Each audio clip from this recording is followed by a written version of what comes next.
नमस्ते दोस्तों, आज इस वीडियो में हम बात करेंगे यस बैंक के स्टॉक के ऊपर। इस वीडियो में ये चर्चा करेंगे कि यस बैंक 80 कब होगा या इसका पहला टारगेट 40 निकल के आता है, 80 रुपीज़ निकल के आता है। इसके ऊपर हम चर्चा करेंगे और इस वीडियो में हम ये भी चर्चा करेंगे क्या यस बैंक अभी इस रेट पे सही लगता है, नहीं लगता है, और यस बैंक को लेकर मेरा व्यू क्या है। ठीक है, जो काफ़ी समय से एक ही रेंज में घूम रहा है, इसके ऊपर भी बात करेंगे। वीडियो में ये भी समझेंगे कि क्या यस बैंक के चक्कर में हम अपना टाइम वेस्ट कर रहे हैं, मार्केट के जो बहुत सारे इवेंट हो रहे हैं उसको मिस कर रहे हैं, ये भी चर्चा करेंगे। और ये भी चर्चा करेंगे कि यस बैंक जैसा स्टॉक किसके लिए बना हुआ है। ठीक है, यहाँ पे यस बैंक के बारे में मैं थोड़ा बता देता हूँ। किसी के भी मुंह से सुनता हूँ तो उनके मुंह से केवल एक ही जवाब निकलता है कि आने वाले समय में यस बैंक बहुत ग्रोथ देगा, और सारे लोगों के मन में केवल दो ही टारगेट निकल के आते हुए दिखाई देते हैं, जैसा पहला 40 रुपीज़ का और दूसरा 80 रुपीज़। ठीक है,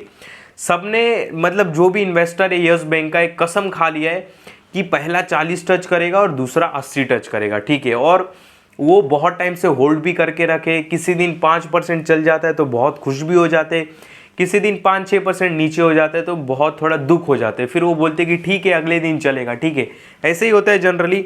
और कभी मार्केट के फ्लो के साथ ये भी 2-3% चले जाए तो ऊपर चले जाए तो लोगों को लगता है हाँ ठीक है स्टॉक चलेगा, आएगा 40 आएगा।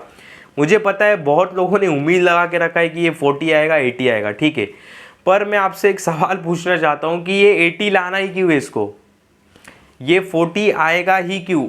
अब सिंपल एक जवाब तो मेरे को, ये 40-80 क्यों आएगा? इसके अलावा और भी ऑप्शन है, वो क्यों नहीं जा रहे 80 पे और 40 पे? ठीक है, और सबसे बड़ी बात, ये एक बैंकिंग स्टॉक है, ये एक बैंकिंग सेक्टर का है। बैंकिंग सेक्टर, बैंकिंग स्टॉक में क्या सारे डिसएडवांटेज आप बोलो या चैलेंजेस बोलो, क्या फेस करने पड़ते हैं आपको नहीं पता। अगर बैंकिंग स्टॉक के एनपीए थोड़ा भी बढ़ के आ जाए तो स्टॉक का प्राइस 10-12% टूट जाता है। लोन बुक नहीं बढ़ेगा तो उनका प्राइस गिरने लगता है। डिपॉजिट कम होने लगेगा बैंक में तो उनके प्राइस गिरने लगते। ठीक है, ऑलरेडी बहुत सारे बैंक है, सरकारी बैंक है, प्राइवेट बैंक है। ठीक है, तो वो खुद प्रॉब्लम फेस कर रहे हैं। एचडीएफसी बैंक जैसा बैंक डिपॉजिट का प्रॉब्लम उसको फेस करना पड़ रहा है कि लोग डिपॉजिट नहीं कर रहे, जो एफडी का पैसा है वो निकाल के म्यूचुअल फंड में लगा रहे। ठीक है, तो ये लोगों के मन में, मतलब सोच रहे हो आप बात, तो ऐसा जो बड़ा बड़ा बैंक है उसको मतलब इतनी दिक्कत फेस करनी पड़ रही है। तो ये यस बैंक जो कि इतने प्रॉब्लम के साथ अभी उभर के खड़ा हुआ है, 5-6 रुपया 9 रुपये से 18-20 रुपये पे बहुत टाइम से घूम रहा है। ठीक है, और मेरे को ये नहीं समझ में आता कि इसके जो इन्वेस्टर है वो क्यों कसम खा के रखे कि ये 40 ही जाएगा, 80 ही जाएगा, लेके क्यों जाना है, मेरे को ये नहीं समझ में आता। और आप क्यों लेके जाओगे, आप क्यों इसके स्टॉक का प्राइस तय करोगे? आप कौन होते हो? आप इसके सीईओ है, मैनेजमेंट है। आपने बस कहीं से रटाई और सुनी सुनाई बातें सुन ली है और आपके मन में बैठ गया है, और आपको लगता है कि मैंने एक बहुत अच्छे भाव पे 15-16 रुपये, 18 रुपये और सस्ते प्राइस पे ख़रीद लिया, मैं बहुत स्मार्ट हूँ। 40 जाएगा डबल हो जाएगा मैं बेच दूंगा, 80 जाएगा 4 गुना आएगा मैं बेच दूंगा। ये बहुत गलत थिंकिंग है। ठीक है, इसके अपोजिट में देखो, यस बैंक के अपोजिट तो बहुत सारे स्टॉक है जो अच्छा परफॉर्मेंस दे रहे पर उनके स्टॉक प्राइस भी गिरे हुए। ठीक है, पर इसका मतलब ये नहीं कि यस बैंक जैसे वो पूरे गिरे हुए। यूको बैंक हो गया, बैंक ऑफ महाराष्ट्र हो गया, बैंक ऑफ इंडिया हो गया, इससे अच्छी कंडीशन में तो भी काफ़ी समय से एक ही रेंज में वो भी घूम रहे। तो ये सारी चीज़ें क्यों होती है? वही बोल रहा हूँ ना, बैंकिंग सेक्टर में बहुत सारे चैलेंजेस फेस करने पड़ते हैं। डिपॉजिट इशू, लोन बुक नहीं बढ़ना, क्रेडिट कार्ड, डेबिट कार्ड लोगों का ज़्यादा यूज़ नहीं करना, एफडी नहीं कराना, और ये सारी चीज़ें हो रही है अभी बैंकिंग में, जिसकी वजह से बहुत दिक्कत हो रहा है। और आप देख सकते हैं कि बैंकिंग स्टॉक कितने टाइम से नहीं चले। तो मेरे ख्याल से जो नए हैं, ठीक है, ये देखो मैं स्टार्टिंग में बता देता हूँ स्टॉक किसके लिए है, तो आपकी थोड़ी कन्फ्यूज़न दूर हो जाएगी। ये स्टॉक उसके लिए है जो पहली बात मार्केट में पुराने हैं, जिनको मार्केट का नॉलेज है, जिनको बैलेंस शीट का नॉलेज है, जिनको रिजर्व का नॉलेज है, जिनको बोरिंग्स क्या होता है, रिजर्व क्या होता है, नेट एनपीए क्या होता है, ग्रॉस एनपीए क्या होता है। एक्चुअली ये स्टॉक उनके लिए जो 20 में उठा के 24 में बेचना जानते, ये स्टॉक उसके लिए जो 24 पे उठा के 30 पे बेचना चाहते। ठीक है, ये ऐसे लोगों के लिए स्टॉक है जो इस स्टॉक के फ्लो को पकड़ना जानते। नए लोगों के लिए, बिगनर्स के लिए, जिनको मार्केट में 4 साल 5 साल 3 साल हो गया आके 2 साल, ये स्टॉक उनके लिए बिल्कुल भी नहीं है, ठीक है। पूरा टाइम वेस्ट है आपके लिए। तो कसम खा के मत रखो। बैंकिंग सेक्टर में बहुत चैलेंजेस फेस रहते हैं, जो भी मैंने आपको पॉइंट गिनाए और भी बहुत सारे रहते। और इससे भी अगर आपको बैंकिंग स्टॉक ही चूज़ करना है, देखो पर्पस पहला क्लियर करो अपना, पहले अपना पर्पस ये हटा दो कि मैंने 40 के हिसाब के पर्पस के हिसाब से स्टॉक लिया है। तो ये आप एक अपनी मन की चला रहे हो, एक जुए के हिसाब से हो गया, ठीक है। अगर प्राइस के हिसाब से किसी स्टॉक को अगर चूज़ कर रहे हो तो मतलब फिर आप गलत हो। सेक्टर के हिसाब से आप कौन से सेक्टर को समझ सकते हो, कौन से बिजनेस को समझ सकते हो, उस हिसाब से अगर स्टॉक को चूज़ किया तो फिर एक अलग बात है, ठीक है। अगर आपकी नॉलेज, आपका नज़रिया, आपका फ्लो उतना तेज है पकड़ने का यस बैंक को कि आने वाले टाइम में इसमें इतना डिपॉजिट ग्रोथ देखने के लिए मिलेगा, ये सारे नए नए काम करेगा, लोन बुक बढ़ेंगे, अगर ये सारे चीज़ें पकड़ने की ताकत है तो फिर आप प्राइस तय कर सकते हो। पर आप कहीं से सुन के अपने मन से प्राइस तय करके फिर स्टॉक को चूज कर रहे हो तो गलत है। स्टॉक को चूज करके प्राइस को तय करो, ठीक है। लोगों ने एक प्राइस इसका सेट कर दिया है मन में 40 50 80 और बस स्टॉक को चूज कर लिए, पूरी गलत थिंकिंग है, ठीक है।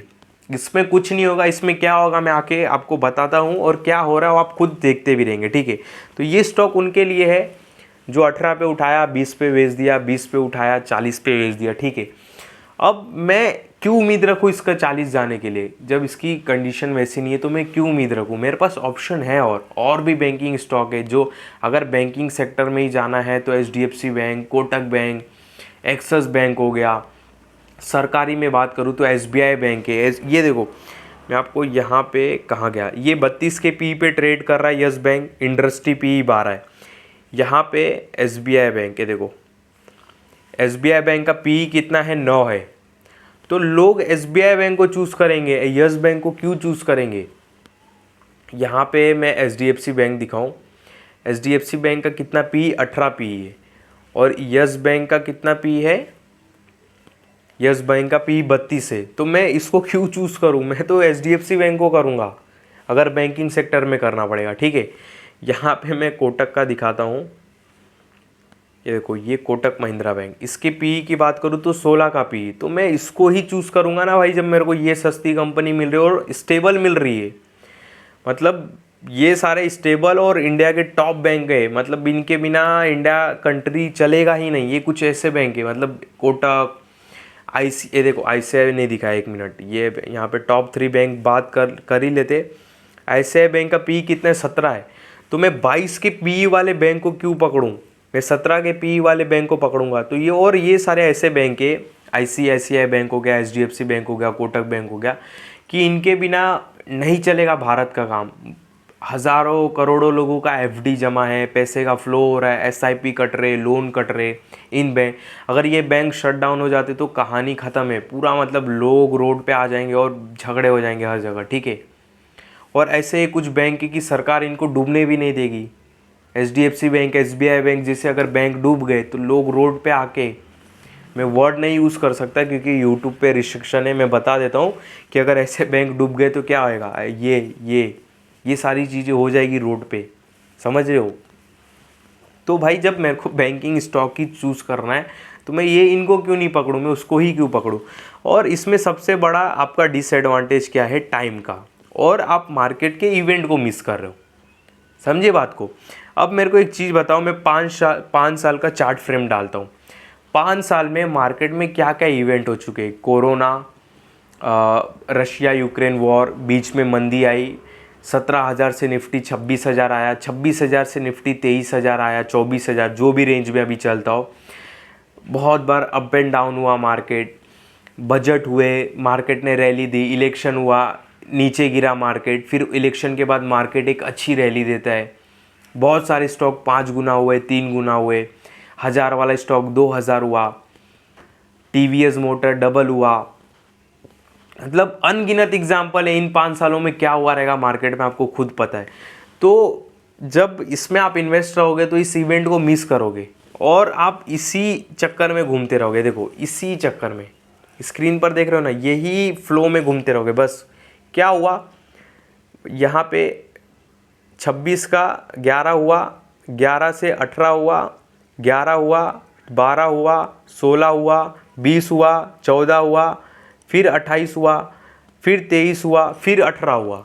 तो इसी 5 साल में पूरा कहानी ख़त्म, माइंड इसमें ही पूरा रहेगा। बाकी जो इतने मार्केट में इवेंट हो रहे जो कि कभी नहीं होते हैं, वो एक ही बार होएंगे ना लाइफ टाइम में। रशिया यूक्रेन का वॉर हुआ, मार्केट गिर गया, लोग एसआईपी कर रहे, वो एक ही बार मौका मिला ना कि बार बार वॉर होगा, बार बार गिरेगा। समझे बात को। और ऐसे कितने स्टॉक, सारे स्टॉक है जो 2021-22 के रेट पर अभी तक आए नहीं और आएंगे भी नहीं। तो जो अच्छे स्टॉक है उनको पकड़ने की कोशिश करो। उनका जो भाव आज दिख रहा है, अच्छे स्टॉक की केवल बात करो, बुरे स्टॉक की नहीं। जो उनका आज भाव दिख रहा है वो आपको आने वाले 3 साल में नहीं दिखेगा, पर इसका ये जो भाव है आने वाले 3 साल के बाद भी वही भाव दिख रहे हैं।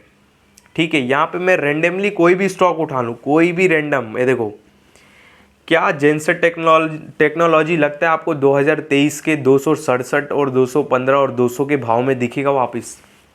आप एक बात बताओ, मैं रैंडम कोई भी स्टॉक पकड़ता हूँ, मतलब ऐसा भी नहीं कि मैं चूज़ करके कोई पकड़ रहा हूँ। यहाँ पे टॉप गेनर पे ही चलते हैं, सीमेंस पकड़ता हूँ। क्या आपको लगता है सीमेंस 2023 के भाव पे आएगा 3600, अभी 6000 चल रहा है? कभी नहीं आएगा। तो इसमें क्या होता है, इसमें देखो ऐसे स्टॉक में होता क्या है, मैं केवल नए लोग के लिए बता रहा हूँ कि जो 4-5 साल हो गया मार्केट में आके, जो एक मन में टारगेट लेके चलते हैं, उनके लिए मैं बता रहा हूँ। होता कुछ नहीं है, होता ये है टाइम वेस्ट होगा, इसमें ही फंसे रहोगे, माइंड इसमें ही घूमेगा, बार बार सर्च करोगे नेट में yes bank share, latest news, yes bank update, yes bank next target, ये सारे चीज़ें करते रहोगे और पूरा माइंड इसमें रहेगा। और जो इसके बैकग्राउंड में मार्केट में जो बड़े बड़े इवेंट चल रहे हैं, जैसे एग्जांपल के लिए दिखाए, इतने वाला भाव इतना हो गया, ये वॉर हो गया, वो वॉर, उसको मिस कर रहे हो आप।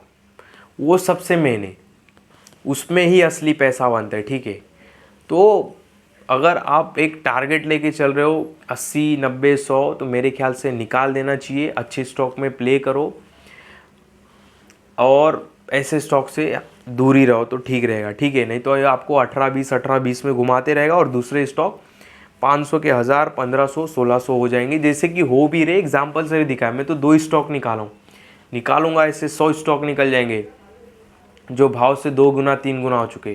ठीक है, तो केवल अच्छे स्टॉक में प्ले करो, बुरे स्टॉक में प्ले मत करो, नहीं तो होगा कुछ नहीं, आपका टाइम वेस्ट होएगा, एक ही रेंज में आप घूमते रहोगे, आपका माइंड एक ही जगह रहेगा और कुछ सीखने को भी नहीं मिलेगा। ठीक है, यहाँ पे 4 साल में अगर आपने अच्छे स्टॉक में एसआईपी किया रहता तो आपको बहुत कुछ सीखने के लिए मिलता।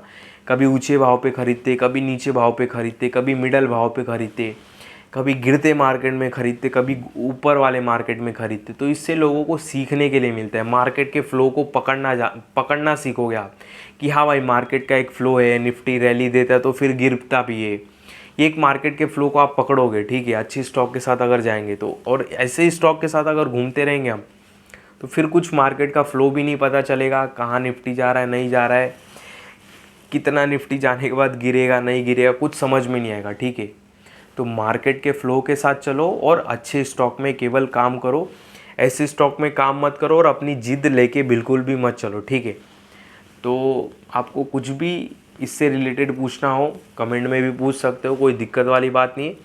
बाकी मेरे इस वीडियो में आपको कोई भी बाय सेल का कॉल नहीं है, ध्यान देना। जो भी बातें बताई केवल समझाने के लिए बताई, जो भी स्टॉक का नाम अभी आपने देखा स्क्रीन पर केवल समझाने के लिए बताया। बाकी मेरे किसी भी वीडियो में कभी भी किसी भी स्टॉक से रिलेटेड बाय सेल का कॉल नहीं रहता, इस बात का ध्यान देना। जो भी वीडियो अभी बना रहा हूँ केवल स्टडी और एजुकेशनल पर्पस के हिसाब से बना रहा हूँ।